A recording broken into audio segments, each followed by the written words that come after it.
Lihat konstelasi Pilpres atau pemilu 2019, 2014, sesungguhnya ada kesamaan Bang Karni antara semua partai. Tidak ingin PDIP menang yang ketiga kalinya. Maka PDIP adalah pihak yang dikeroyok. Tapi kemudian dalam kontestasi ini terjadi perubahan-perubahan mendadak. Kali ini sebelum adanya Gibran, yang dikeroyok adalah Anies Baswedan. Dijadikan musuh bersama oleh koalisi yang berada di pemerintahan. Yaitu koalisi yang mendukung Prabowo dan yang mendukung Ganjar Pranowo. Tapi begitu ada keputusan Gibran, maka suara beralih lagi. Yang terjadi sekarang yang dianggap musuh bersama adalah kubunya Prabowo dan Gibran. Maka bukan tidak mungkin dalam pemilu ini, putaran pertama, siapa yang maju ke putaran kedua, yang relatif pasti kemungkinannya adalah pasangan Prabowo-Gibran. Lalu siapa yang akan mendampingi di putaran kedua? Ini akan sangat tergantung peristiwa 4 bulan terakhir ini. Siapa yang melakukan kesalahan akan dikalkulasi oleh pihak lawan menjadi suara yang tinggi. Tapi Bang Karni, keduanya kemungkinan juga akan bisa bersama untuk melawan yang seperti saya bilang tadi. Melawan pasangan Prabowo dan Gibran. Karena isunya adalah nepotisme itu. Jadi sama seperti kemudian peristiwa 98, siapa yang bisa membantah ketika Harmoko berkali-kali mengatakan kepada Presiden Soeharto, 97% rakyat menginginkan Pak Harto kembali. Sama dengan di Mesir, Jenderal Husni Mubarak, 2 bulan menjelang pemilu, bahkan 99% Husni Mubarak akan menyerahkan tampuk kekuasaan pada Gamal Mubarak. Tapi terjadi demo-demo yang akhirnya menumbangkan Husni Mubarak dan akhirnya Husni Mubarak dan Gamal Mubarak masuk ke dalam penjara. Apakah ini akan berpotensi terjadi di Indonesia? Why not? Kenapa tidak? Bahaya tentang nepotisme ini itu muncul merupakan kemarahan Bang Karni. Semua praktis ketika kemudian 16 guru besar hukum tata negara memprotes Mahkamah Konstitusi dan sekarang kita akan menunggu hasilnya. Walaupun ada keraguan-raguan terhadap Majelis Kehormatan MK, tapi paling tidak ini merupakan pintu masuk ketika kemudian kemarin dibukanya rapat paripurna DPR, bagaimana kemarahan PDIP yang dikemukakan oleh Masinton Pasaribu. Saya kira Masinton bukan bicara atas nama pribadi, tapi atas nama partai. Dan kita ingat bagaimana Megawati waktu itu diam, silent, ketika kemudian muncul pemakzulan terhadap Gus Dur. Maka bukan tidak mungkin juga upaya pintu pemakzulan ini terbuka lebar dan PDIP yang sekarang ibaratnya banteng luka akan menjadi banteng ketaton.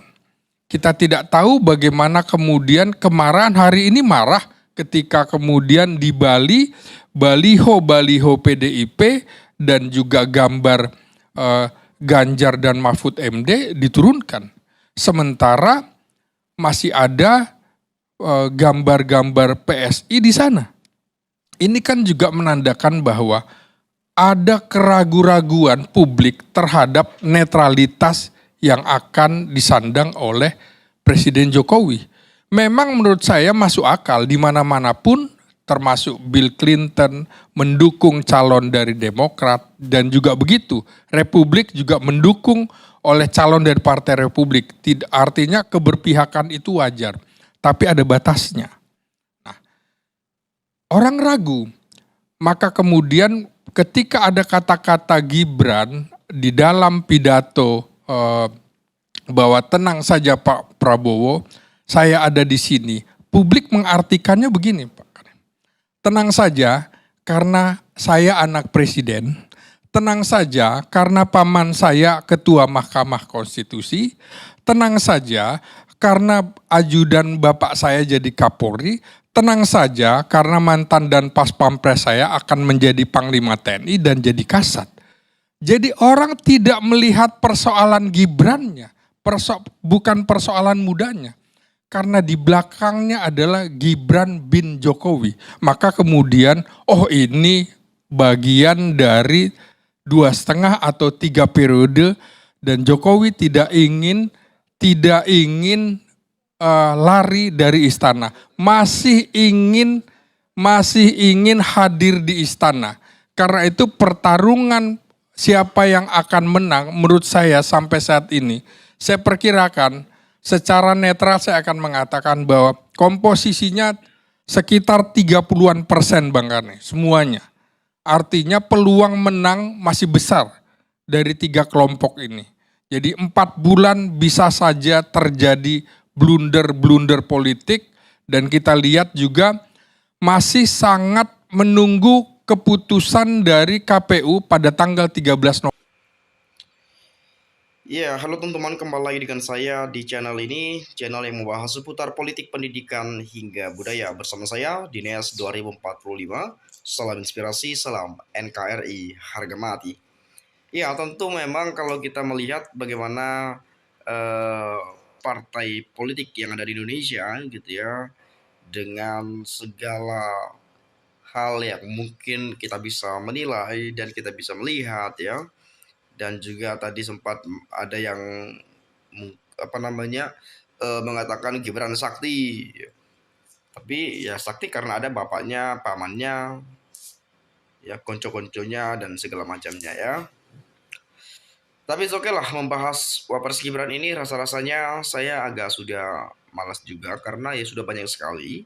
Tapi bagaimanapun ya kita tetap sampaikan berita ini, kita tetap sampaikan informasi ini, dan kita tetap juga menyuarakan apa yang seharusnya kita sampaikan ya. Tapi saya lebih cenderung tertarik di sini melihat komentar teman-teman kita saja ya.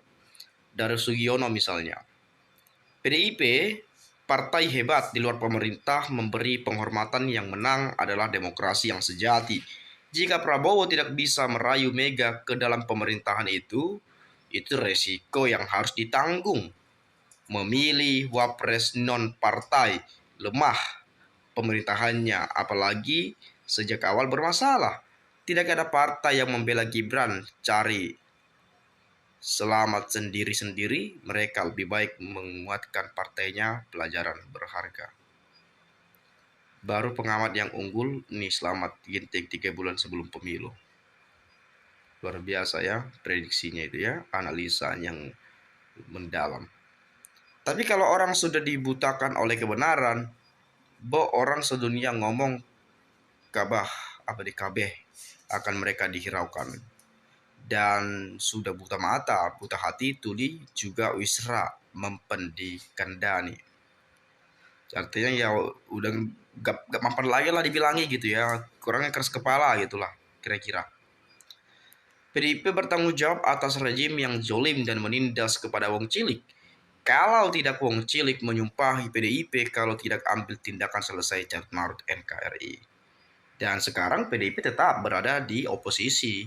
Tetapi ya meskipun di luar daripada kabinet, di luar daripada pemerintahan saat ini, tetapi ya mereka tetap juga tegak lurus pada Prabowo Subianto, tetap juga support, mendukung dan sebagainya ya.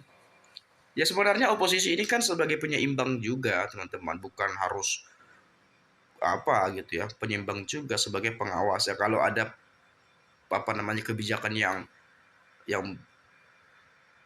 amburadul misalnya, ya baru gitu ya oposisinya bergerak ngomong tuh, harus begini dan lain sebagainya. Tapi selagi kebijakannya bagus, ya ngapain dikritik juga kalau bagus. Yang nggak bagus-bagus inilah yang perlu dikritik. Nah, kritik itu sebagian daripada mengingatkan ataupun bahasa-bahasa sehari-harinya sebagai notifikasi bagaimana kita memberitahukan, oh ini loh, udah sejauh mana, udah bagaimana, udah seperti apa yang Anda buat tuh, kebijakan apa yang Anda lakukan itu. Kok rakyat banyak yang nggak suka misalnya. Jadi itu bisa dijadikan sebagai evaluasi ke depan biar tidak lagi mengulangi hal yang sama yang tidak disenangi oleh rakyat Indonesia. Seperti itulah kurang lebih jalan logika berpikirnya ya. Kemudian tenang aja, Jokowi dan Paslon 02 di hati masyarakat. 85% Jokowi dicintai masyarakat dan nama guru kampus bila kudeta Jokowi, kampus akan menghadapi orang tua mereka sendiri. Karena rakyat akan bela turun ke jalan demi Jokowi. Lihat aja kuasa Allah, ini kejadian 1998 terjadi lagi. Ulah Mega dan Amin Rais yang kudeta Pak Gus Dur, lihat aja kampus boneka Mega bila coba-coba kudeta Jokowi ya. Kampus akan melawan orang tuanya sendiri, lihat aja nanti. Ternyata kejadian 1998 udah Mega sekarang diulang. Berarti kejadian apa sih komennya ini gak jelas banget ya. Sorry teman-teman, kita skip aja. Kalau komentar-komentar yang gak berbobot seperti itu gak jelas, malas banget bacanya ya. Kita cari komentar yang memang relevan. Dalam artian bisa dibaca jelas dan tidak bertele-tele ya. Maaf bapak-bapak, kita masing-masing orang beragam atau beragama nih ya. Beragama dan ada ajab dunia dan ajab akhirat. Jangan terlalu ambisi soal dunia sampai-sampai orang tua salah pun mati-matian dibela. Kasihanilah orang tua yang sudah membimbing dari dalam perut sampai lahir ke dunia, balita, remaja, dewasa, sampai tua. Analisa ngasal yang jelas, rakyat lihat rekam jejak capresnya. Ini saya setuju ya. Lain kali kalau kita memilih seorang pemimpin memang ya harus itu, melihat rekam jejak, track record seperti apa dan lain sebagainya. Dan itu bisa menjadi sebuah tolak ukur kepada kita, sebuah penilaian, oh ternyata ini pernah loh seperti ini, pernah loh jadi ini, begini loh apa yang dilakukan. Nah itu yang menjadi penilaian kepada kita sampai kapanpun ya, untuk menilai calon pemimpin yang akan kita pilih untuk menakodai memimpin bangsa Indonesia. Itu saja, sekali lagi terima kasih, saya mengucapkan salam dan sampai jumpa.